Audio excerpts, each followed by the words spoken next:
6. तृतीयक और चतुर्थ क्रियाकलाप। जब आप बीमार पड़ते हैं आप किसी डॉक्टर को बुलाते हैं अथवा आप पारिवारिक डॉक्टर के पास जाते हैं। कभी कभी आपके माता पिता उपचार के लिए आपको अस्पताल ले जाते हैं। विद्यालय में आपको अध्यापक पढ़ाते हैं। किसी भी विवाद की स्थिति में कानूनी राय वकील से ली जाती है। इसी प्रकार अनेक व्यवसाय होते हैं जो फीस का भुगतान होने पर अपनी सेवाएं प्रदान करते हैं। अतः सभी प्रकार की सेवाएं विशिष्ट कलाएं होती हैं जो भुगतान के बदले प्राप्त होती हैं। स्वास्थ्य, शिक्षा, विधि, प्रशासन और मनोरंजन इत्यादि को व्यावसायिक कुशलता की आवश्यकता है। इन सेवाओं को अन्य सैद्धांतिक ज्ञान और क्रियात्मक प्रशिक्षण की आवश्यकता होती है और अभ्यास इन्हें पूर्ण व्यावसायिक बनाता है। तृतीय क्रियाकलाप सेवा सेक्टर से संबंधित हैं। जनशक्ति सेवा सेक्टर का एक महत्वपूर्ण कारक है क्योंकि अधिकांश तृतीय क्रियाकलापों का निष्पादन कुशल श्रमिक व्यावसायिक दृष्टि से प्रशिक्षित विशेषज्ञ और परामर्शदाताओं द्वारा होता है। आर्थिक विकास की आरंभिक अवस्थाओं में लोगों का एक बड़ा अनुपात प्राथमिक सेक्टर में कार्य करता था। एक विकसित अर्थव्यवस्था में बहुसंख्यक श्रमिक तृतीय क्रियाकलापों में रोजगार पाते हैं और अपेक्षाकृत कम संख्या में द्वितीयक सेक्टर में कार्यरत होते हैं। तृतीय क्रियाकलापों में उत्पादन और विनिमय दोनों सम्मिलित होते हैं। उत्पादन में सेवाओं की उपलब्धता शामिल होती है जिनका उपभोग किया जाता है। उत्पादन को परोक्ष रूप से पारिश्रमिक और वेतन के रूप में मापा जाता है। विनिमय के अंतर्गत व्यापार, परिवहन और संचार सुविधाएं सम्मिलित होती हैं जिनका उपयोग दूरी को निष्प्रभाव करने के लिए किया जाता है। इसलिए तृतीय क्रियाकलापों में मूर्त वस्तुओं के उत्पादन के बजाय सेवाओं का व्यावसायिक उत्पादन सम्मिलित होता है। वे भौतिक कच्चे माल के प्रक्रमण में प्रत्यक्ष रूप से सम्मिलित नहीं होती।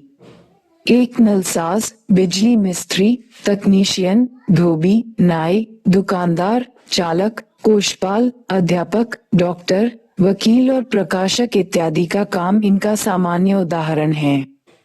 द्वितीयक और तृतीयक क्रियाकलापों में मुख्य अंतर यह है कि सेवाओं द्वारा उपलब्ध विशेषज्ञता उत्पादन तकनीकों, मशीनरी और फैक्ट्री प्रक्रियाओं की अपेक्षा कर्मियों की विशिष्टीकृत कुशलताओं, अनुभव और ज्ञान पर अत्यधिक निर्भर करती है। तृतीय क्रियाकलापों के प्रकार। अब तक आप जान गए हैं कि आप व्यापारी की दुकान से पुस्तकें और स्टेशनरी खरीदते हैं, बस अथवा रेल द्वारा यात्रा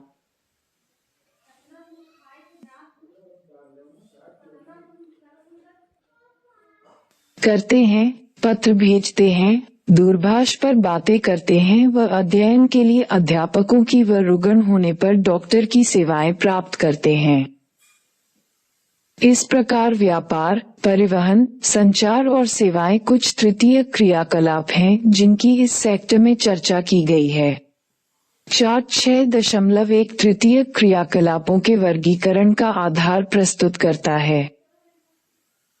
व्यापार और वाणिज्य। व्यापार वस्तुतः अन्यत्र उत्पादित मदों का क्रय और विक्रय है। फुटकर और थोक व्यापार अथवा वाणिज्य की सभी सेवाओं का विशिष्ट उद्देश्य लाभ कमाना है। ये सारा काम कस्बों और नगरों में होता है जिन्हें व्यापारिक केंद्र कहा जाता है।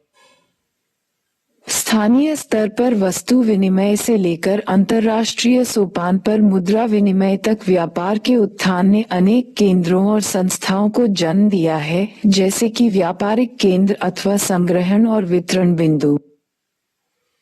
व्यापारिक केंद्रों को ग्रामीण और नगरीय विपणन केंद्रों में विभक्त किया जा सकता है। ग्रामीण विपणन केंद्र निकटवर्ती बस्तियों का पोषण करते हैं। ये अर्ध नगरीय केंद्र होते हैं। ये अत्यंत अल्पवर्धित प्रकार के व्यापारिक केंद्रों के रूप में सेवा करते हैं।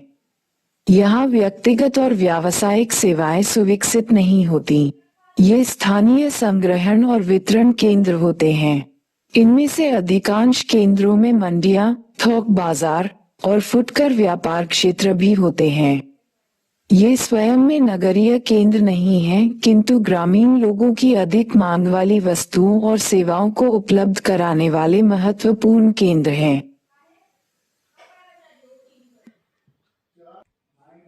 ग्रामीण क्षेत्रों में आवधिक बाजार।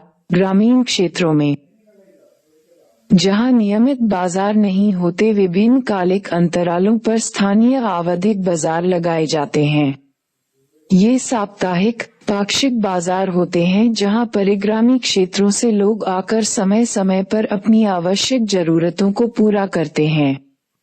ये बाजार निश्चित तिथि दिन पर लगते हैं और एक स्थान से दूसरे स्थान पर लगते रहते हैं। दुकानदार इस प्रकार सभी दिन व्यस्त रहते हैं और एक विस्तृत क्षेत्र को सेवा प्रदान करते हैं। नगरीय बाजार केंद्रों में और अधिक विशिष्टीकृत नगरीय सेवाएं मिलती हैं। इनमें न केवल साधारण वस्तुएं और सेवाएं बल्कि लोगों द्वारा वांछित अनेक विशिष्ट वस्तुएं व सेवाएं भी उपलब्ध होती हैं।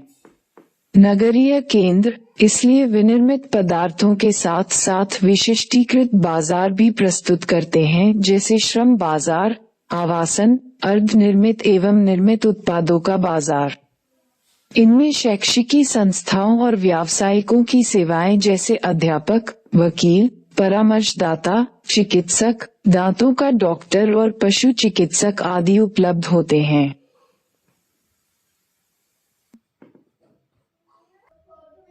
फुटकर व्यापार ये वह व्यापारिक क्रियाकलाप हैं जो उपभोक्ताओं को वस्तुओं के प्रत्यक्ष विक्रय से संबंधित हैं। अधिकांश फुटकर व्यापार केवल विक्रय से नियत प्रतिष्ठानों और भंडारों में संपन्न होता है। फेरी, रेहड़ी, ट्रक, द्वार से द्वार डाक आदेश, दूरभाष, स्वचालित बिक्री मशीनें तथा इंटरनेट फुटकर बिक्री के भंडार रहित उदाहरण हैं।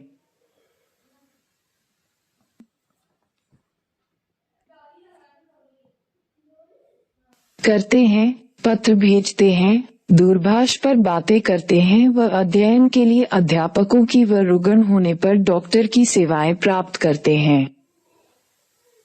इस प्रकार व्यापार, परिवहन, संचार और सेवाएं कुछ तृतीय क्रियाकलाप हैं जिनकी इस सेक्टर में चर्चा की गई है। चार्ट 6.1 तृतीय क्रियाकलापों के वर्गीकरण का आधार प्रस्तुत करता है। व्यापार और वाणिज्य। व्यापार वस्तुतः अन्यत्र उत्पादित मदों का क्रय और विक्रय है। फुटकर और थोक व्यापार अथवा वाणिज्य की सभी सेवाओं का विशिष्ट उद्देश्य लाभ कमाना है। ये सारा काम कस्बों और नगरों में होता है जिन्हें व्यापारिक केंद्र कहा जाता है। स्थानीय स्तर पर वस्तु विनिमय से लेकर अंतर्राष्ट्रीय सोपान पर मुद्रा विनिमय तक व्यापार के उत्थान ने अनेक केंद्रों और संस्थाओं को जन्म दिया है, जैसे कि व्यापारिक केंद्र अथवा संग्रहण और वितरण बिंदु। व्यापारिक केंद्रों को ग्रामीण और नगरीय विपणन केंद्रों में विभक्त किया जा सकता है।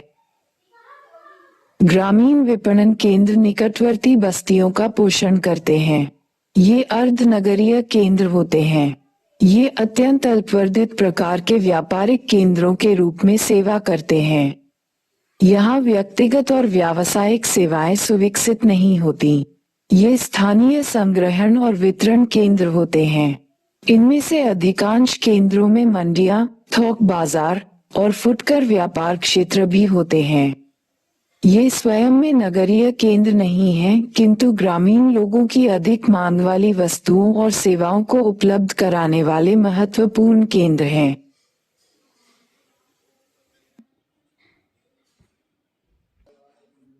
भंडारों पर और सामग्री। फुटकर व्यापार में वृहद स्तर पर सबसे पहले नवाचार लाने वाले उपभोक्ता सहकारी समुदाय थे।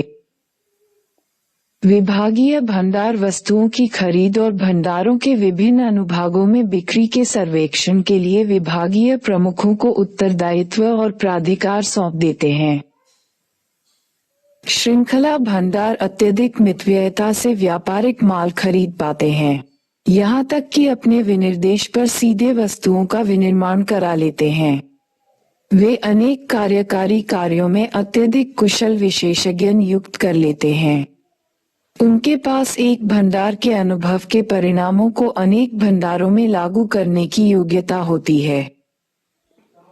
थोक व्यापार।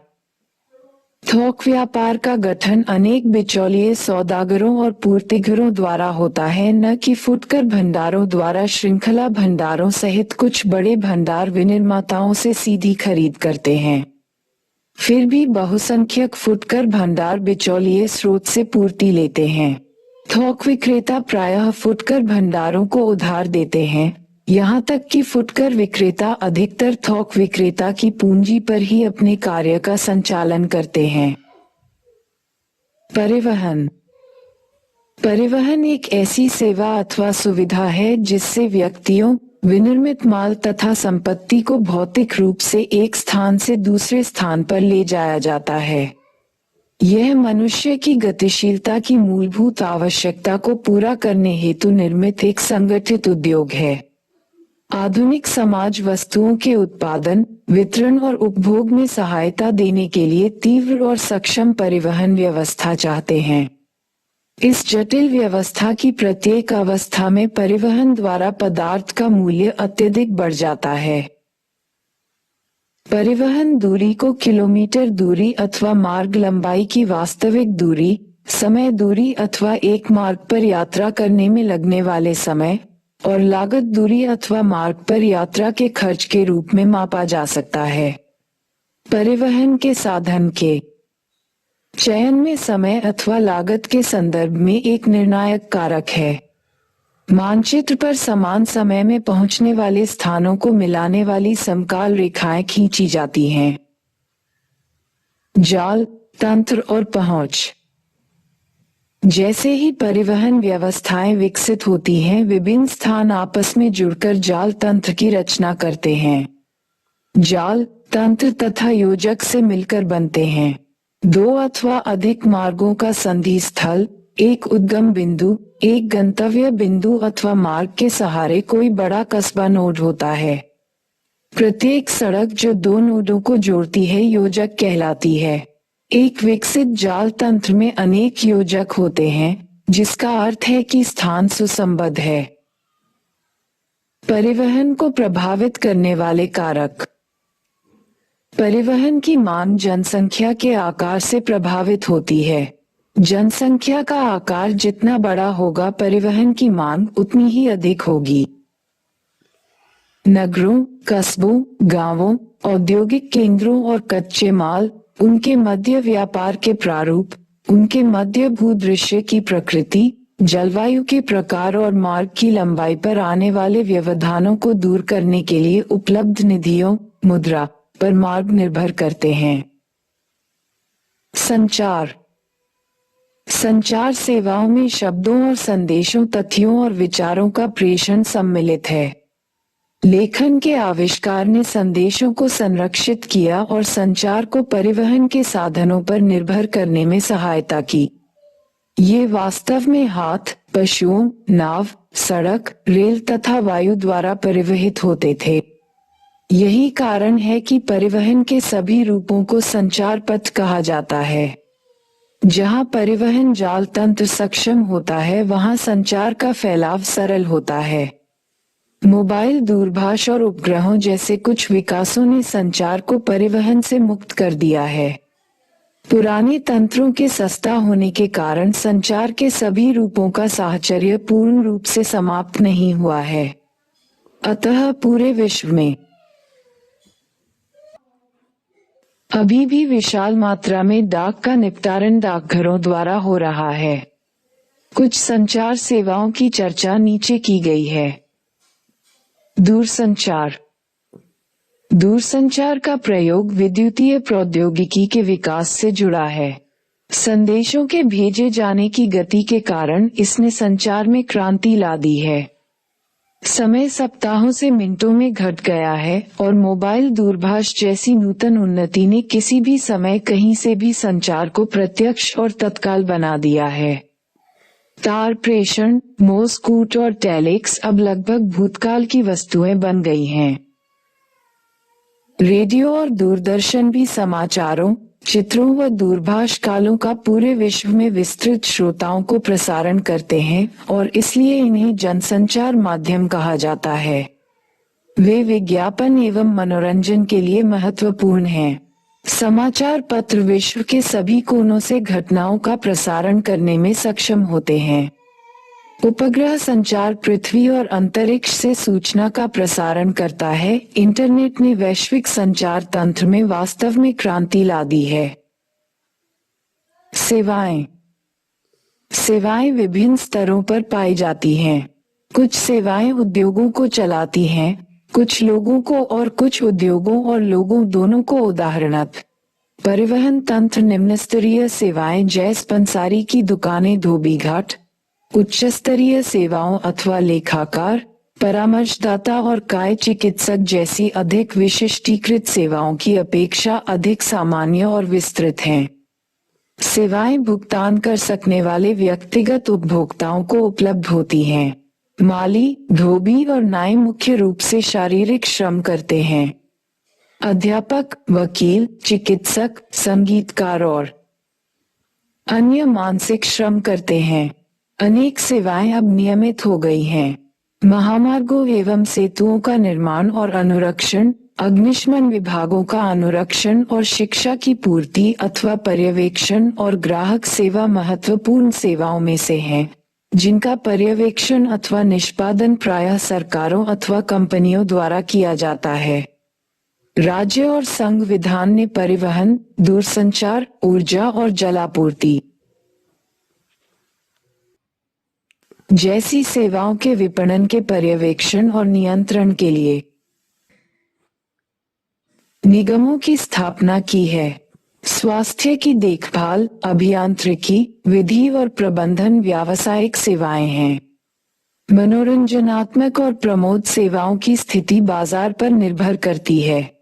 मल्टीप्लेक्स और रेस्तराओं की स्थिति केंद्रीय व्यापार क्षेत्र (CBD) के अंदर अथवा निकट हो सकती है, जबकि गोल्फ कोर्स ऐसे स्थान पर बनाया जाएगा जहां भूमि की लागत CBD की अपेक्षा कम होगी।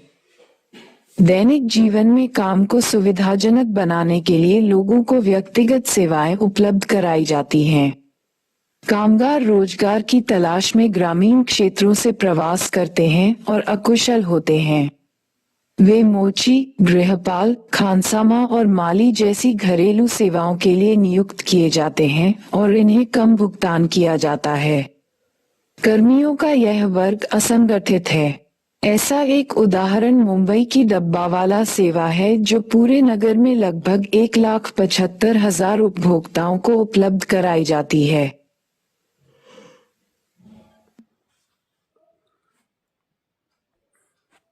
तृतीय क्रियाकलापों में संलग्न लोग। आज अधिकांश लोग सेवाकर्मी हैं। सेवाएं सभी समाजों में उपलब्ध होती हैं। अधिक विकसित देशों में कर्मियों का अधिकतर प्रतिशत इन सेवाओं में लगा है, जबकि अल्पविकसित देशों में 10% से भी कम लोग इस सेवा क्षेत्र में लगे हैं। संयुक्त राज्य अमेरिका में 75% से अधिक कर्मी सेवाओं में संलग्न हैं। इस सेक्टर में रोजगार की प्रवृत्ति बढ़ रही है।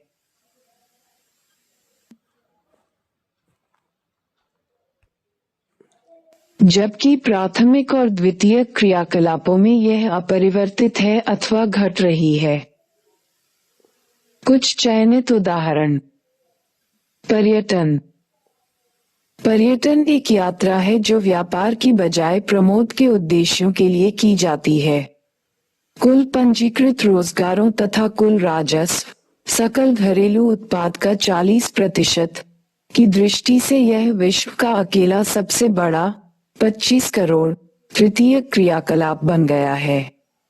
इनके अतिरिक्त पर्यटकों के आवास, भोजन, परिवहन, मनोरंजन तथा विशेष दुकानों जैसी सेवा उपलब्ध कराने के लिए अनेक स्थानीय व्यक्तियों को नियुक्त किया जाता है। पर्यटन अवसंरचना उद्योगों, फुटकर व्यापार तथा शिल्प उद्योगों, स्मारिका को पोषित करता है। कुछ प्रदेशों में पर्यटन ऋतुनिष्ठ होता है क्योंकि अवकाश की अवधि अनुकूल मौसमी दशाओं पर निर्भर करती है, किंतु कई प्रदेश वर्ष पर्यंत पर्यटकों को आकर्षित करते हैं।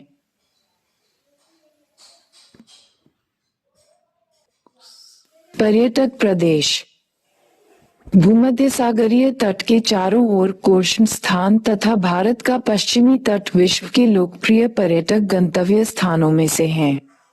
अन्य में शीतकालीन खेल प्रदेश, जो मुख्यतः पर्वतीय क्षेत्रों में पाए जाते हैं, मनोहारी दृश्य भूमियां तथा यत्र तत्र फैले राष्ट्रीय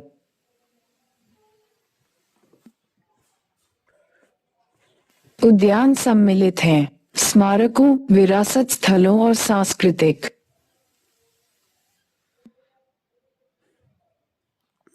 गतिविधियों के कारण ऐतिहासिक नगर भी पर्यटकों को आकर्षित करते हैं।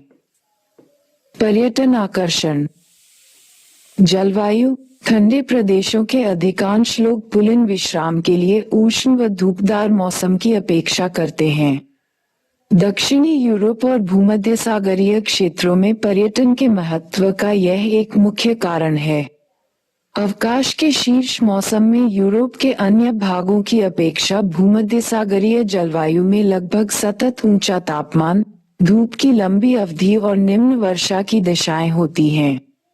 शीतकालीन अवकाश का आनंद लेने वाले लोगों की विशिष्ट जलवायु जरूरतें होती हैं, जैसे या तो अपनी गृह क्षेत्रों की तुलना में ऊंचे तापमान अथवा स्कीइंग के लिए अनुकूल हिमावरण। भूदृश्य कई लोग आकर्षित करने वाले पर्यावरण में अवकाश बिताना पसंद करते हैं, जिसका प्रायः अर्थ होता है पर्वत, झीलें, दर्शनीय समुद्री तट और मनुष्य द्वारा पूर्ण रूप से अपरिवर्तित भूदृश्य। इतिहास एवं कला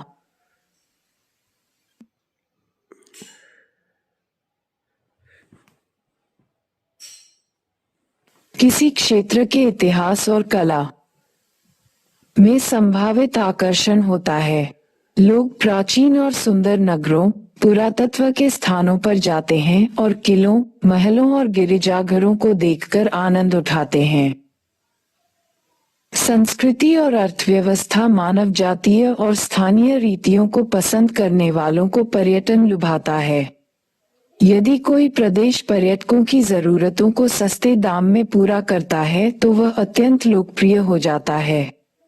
घरों में रुकना एक लाभदायक व्यापार बनकर उभरा है, जैसे कि गोवा में हेरिटेज होम्स तथा कर्नाटक में मेडिकेरे और कूर्ग। भारत में समुद्र पार रोगियों के लिए स्वास्थ्य सेवाएं 2005 ही में संयुक्त राज्य अमेरिका से उपचार के लिए 55,000 रोगी भारत आए। संयुक्त राज्य स्वास्थ्य सेवा तंत्र के अंतर्गत प्रतिवर्ष होने वाले लाखों शल्यकर्मों की तुलना में ये संख्या बहुत कम है। भारत विश्व में चिकित्सा पर्यटन में अग्रणी देश बनकर उभरा है। महानगरों में अवस्थित विश्व स्तरीय अस्पताल संपूर्ण विश्व के रोगियों का उपचार करते हैं। भारत, थाईलैंड, सिंगापुर और मलेशिया जैसे विकासशील देशों को चिकित्सा पर्यटन से अनेक लाभ प्राप्त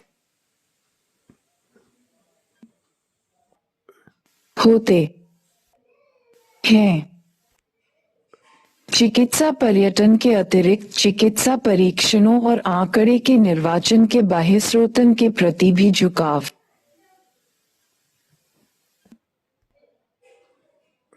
पाया जाता है। भारत, स्विट्जरलैंड और ऑस्ट्रेलिया के अस्पताल विकिरण बिंबों के अध्ययन से लेकर चुंबकीय अनुनाद बिंबों के निर्वाचन और पराश्राव्य परीक्षणों तक की विशिष्ट चिकित्सा सुविधाओं को उपलब्ध करा रहे हैं।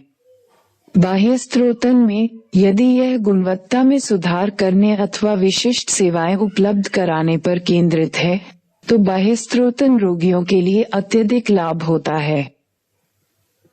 चिकित्सा पर्यटन जब चिकित्सा उपचार को अंतर्राष्ट्रीय पर्यटन गतिविधि से संबद्ध कर दिया जाता है तो इसे सामान्यतः चिकित्सा पर्यटन कहा जाता है। चतुर्थ क्रियाकलाप कोपेनहेगन और न्यूयॉर्क में एक बहुराष्ट्रीय कंपनी के मुख्य कार्यकारी अधिकारी तथा चिकित्सकीय प्रतिलेखक मेडिकल ट्रांसक्रिप्शनिस्ट के बीच क्या समानता है? ये सभी लोग सेवा सेक्टर के उस प्रभाग में कार्य करते हैं जो ज्ञानोन्मुखी है। इस सेक्टर को चतुर्थ और पंचम क्रियाकलापों में विभक्त किया जा सकता है। चतुर्थ क्रियाकलापों में से कुछ निम्नलिखित हैं: सूचना का संग्रहण, उत्पादन और प्रकीर्णन अथवा सूचना का उत्पादन।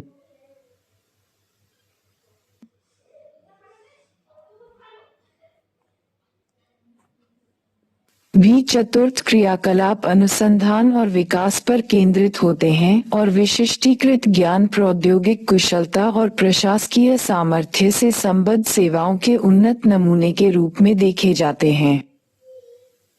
चतुर्थ सेक्टर आर्थिक वृद्धि के आधार के रूप में तृतीयक सेक्टर के साथ चतुर्थ सेक्टर ने सभी प्राथमिक व द्वितीयक से रोजगारों को प्रतिस्थापित कर दिया है। विकसित अर्थव्यवस्थाओं में आधे से अधिक कर्मी ज्ञान के इस क्षेत्र में कार्यरत हैं तथा पारस्परिक कोष, म्यूचुअल फंड प्रबंधकों से लेकर कर परामर्शदाताओं, सॉफ्टवेयर सेवाओं की मांग में अति उच्च वृद्धि हुई है। कार्यालय भवनों, प्रारंभिक विद्यालयों, विश्वविद्यालयी कक्षाओं, अस्पतालों व डॉक्टरों के कार्यालयों, रंगमंचों, लेखा कार्य और दलाली की फर्मों में काम करने वाले कर्मचारी इस वर्ग की सेवाओं से संबंध रखते हैं। कुछ तृतीय क्रियाओं की भांति चतुर्थ क्रियाकलापों को भी बाह्य स्रोतन के माध्यम से किया जा सकता है। ये सेवाएं संसाधनों से बंधी हुई, पर्यावरण से प्रभावित तथा अनिवार्य रूप से बाजार द्वारा स्थानीकृत नहीं हैं। पंचम क्रियाकलाप उच्चतम स्तर के निर्णय लेने तथा नीतियों का निर्माण करने वाले पंचम क्रियाकलापों को निभाते हैं। इनमें और ज्ञान आधारित उद्योगों, जो सामान्यतः चतुर्थ सेक्टर से जुड़ी होती हैं, में सूक्ष्म अंतर होता है। पंचम क्रियाकलाप वे सेवाएं हैं जो नवीन एवं वर्तमान विचारों की रचना, उनके पुनर्गठन और व्याख्या, आंकड़ों की व्याख्या और प्रयोग तथा नई प्रौद्योगिकी के मूल्यांकन पर केंद्रित होती हैं। प्रायः स्वर्ण कॉलर कहे जाने वाले ये व्यवसाय तृतीयक सेक्टर का एक और उप विभाग हैं जो वरिष्ठ व्यावसायिक कार्यकारियों, सरकारी अधिकारियों, अनुसंधान वैज्ञानिकों, वित्त एवं विधि परामर्शदाताओं इत्यादि को विशेष और उच्च वेतन वाली कुशलताओं का प्रतिनिधित्व करते हैं। उन्नत अर्थव्यवस्थाओं की संरचना में उनका महत्व उनकी संख्या से कहीं अधिक होता है।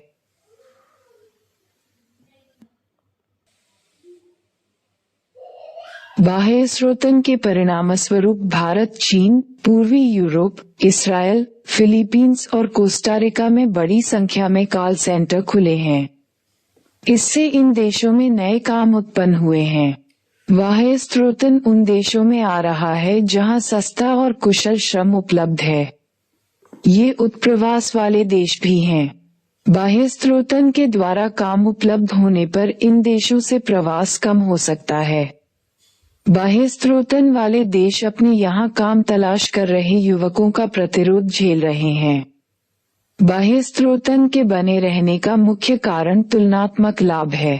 पंचक सेवाओं की नवीन प्रवृत्तियों में ज्ञान प्रक्रमण बाह्य स्रोतन के पीओ और होम शोरिंग है, जो बाह्य स्रोतन का विकल्प है। ज्ञान प्रकरण बाह्य स्रोतन उद्योग व्यवसाय प्रक्रमण बाह्य स्रोतन बीपीओ से भिन्न है क्योंकि इसमें उच्च कुशलकर्मी सम्मिलित होते हैं। ये सूचना प्रेरित ज्ञान की बाह्य स्रोतन है। ज्ञान प्रकरण बाह्य स्रोतन कंपनियों को अतिरिक्त व्यावसायिक अवसरों को उत्पन्न करने में सक्षम बनाता है। ज्ञान प्रकरण बाह्य स्रोतन के उदाहरणों में अनुसंधान और विकास क्रियाएं, ई लर्निंग, व्यवसाय अनुसंधान, बौद्धिक संपदा अनुसंधान, कानूनी व्यवसाय और बैंकिंग सेक्टर आते हैं। बाह्य स्रोतन बाह्य स्रोतन अथवा ठेका देना दक्षता को सुधारने और लागतों को घटाने के लिए किसी बाहरी अभिकरण को काम सौंपना है। जब बाह्य स्रोतन में कार्य समुद्र पार के स्थानों पर स्थानांतरित कर दिया जाता है तो इसको अपत्रन ऑफशोरिंग कहा जाता है। यद्यपि दोनों अपत्रन और बाह्य स्रोतन का प्रयोग इकट्ठा किया जाता है। जिन व्यापारिक क्रियाकलापों को बाह्य स्रोतन किया जाता है उनमें सूचना प्रौद्योगिकी, मानव संसाधन, ग्राहक सहायता और कॉल सेंटर सेवाएं और कई बार विनिर्माण तथा अभियांत्रिकी भी सम्मिलित की जाती हैं। आंकड़ा प्रक्रमण सूचना प्रौद्योगिकी से संबंधित एक सेवा है जिसे आसानी से एशियाई, पूर्वी यूरोपीय और अफ्रीकी देशों में क्रियान्वित किया जा सकता है। इन देशों में विकसित देशों की अपेक्षा कम पारिश्रमिक पर अंग्रेजी भाषा में अच्छी निपुणता वाले सूचना प्रौद्योगिकी में कुशल कर्मचारी उपलब्ध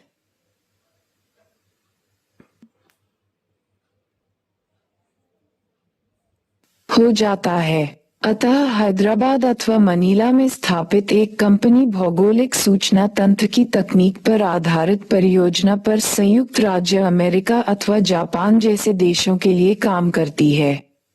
श्रम संबंधी कार्यों को समुद्र पार क्रियान्वित करने से चाहे वह भारत, चीन और यहाँ तक कि अफ्रीका का कम सघन जनसंख्या वाला देश बोत्सवाना हो, ऊपरी लागत बहुत कम होती है, जिससे ये सेवा लाभदायक हो जाती है।